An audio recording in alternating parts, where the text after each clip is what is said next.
Olá, meus irmãos. Lá em Mateus capítulo 14, a partir do versículo 22, após Jesus fazer a multiplicação dos pães e peixes, ele sobe ao monte e fala para os seus discípulos irem para o barco e seguirem. Depois de um momento, esse barco já está a uma distância considerável de Jesus e as ondas estão muito fortes, e Jesus vai ao encontro deles caminhando sobre as águas. E nesse momento os discípulos pensam que é um fantasma que estava ali, e em algum momento eles percebem que é Jesus, e Pedro fala para Cristo, né? Se é o Senhor, eu peço que o Senhor faça com que eu vá aí andando sobre as águas também para encontrar com você.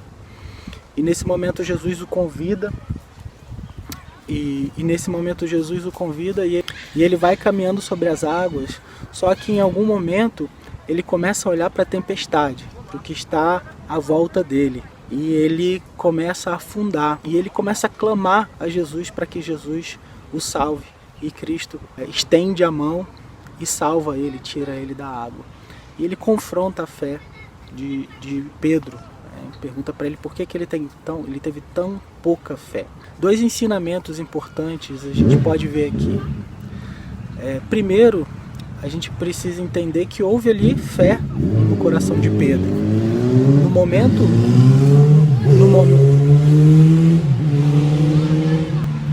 No momento em que Jesus o convida, ele sai e ele vai andando sobre as águas. Mas antes disso acontecer, Pedro faz uma pergunta: se é o Senhor, eu peço que o Senhor me convide, que o Senhor me chame para estar com o Senhor, que eu vou caminhando sobre as águas também.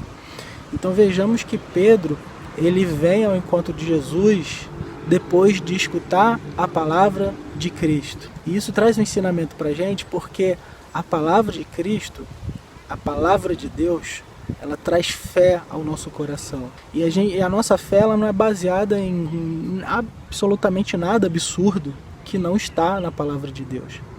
Então, primeiro, antes de exercer a fé, Pedro, ele escuta a palavra de Deus, escuta o convite de Deus.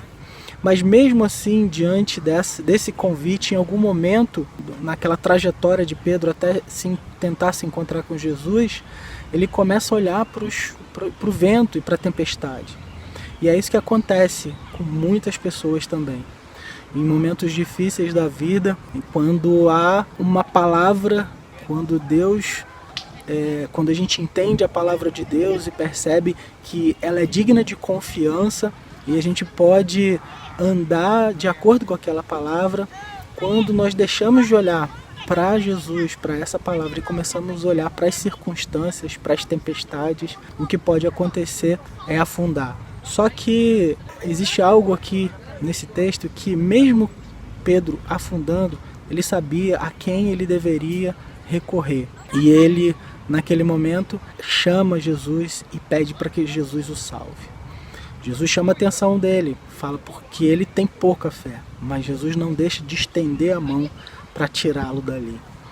E uma última coisa que eu quero dizer é que logo depois eles reconheceram que ele era digno de adoração e os discípulos o adoraram.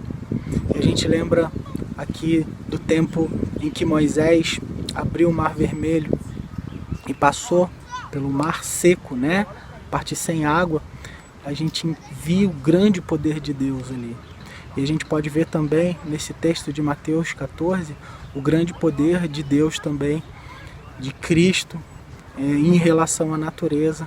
Naquele momento em que ele caminha sobre as águas, ele mostra que há controle sobre a natureza. Então, que você possa andar de acordo com a sua fé naquilo que está nas Escrituras Sagradas, na Palavra de Deus, que no meio das circunstâncias adversas você possa estar firmemente olhando para Cristo e que Ele seja no seu coração o maior motivo de adoração, porque Ele é Deus. Tá bom? Um grande abraço, Deus abençoe o dia de vocês.